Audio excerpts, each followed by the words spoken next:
Selamat malam para pendengar Renungan Harian edisi malam yang dikasihi Tuhan.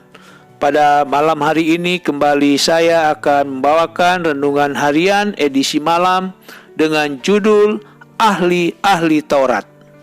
Dan ayat yang menjadi perenungan kita pada malam hari ini terdapat dalam Lukas 20 ayat 45 sampai ayatnya yang ke-47.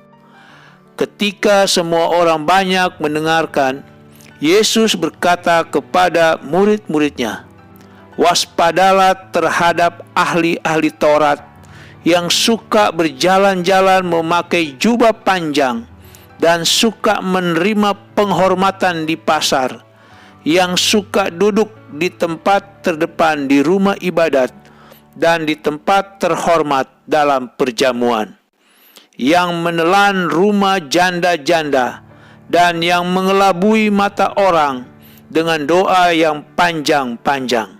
Mereka itu pasti akan menerima hukuman yang lebih berat."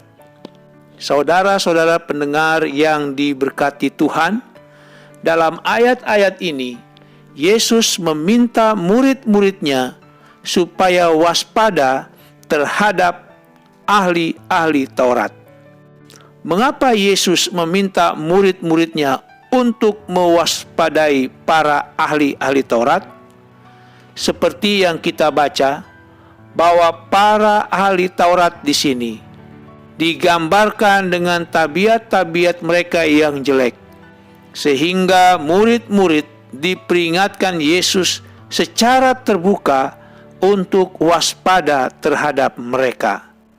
Murid-murid disuruh untuk waspada supaya jangan sampai ditarik ke dalam dosa mereka dengan berlaku seperti mereka di dalam jemaat Kristen.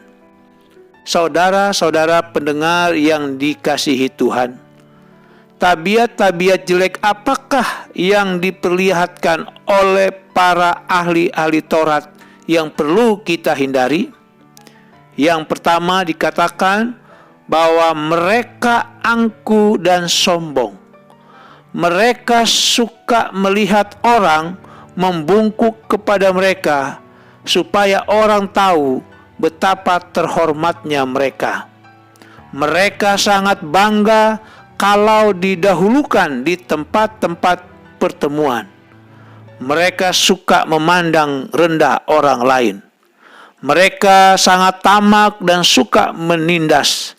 Mereka menjadikan agama sebagai jubah dan tameng untuk melakukan kejahatan.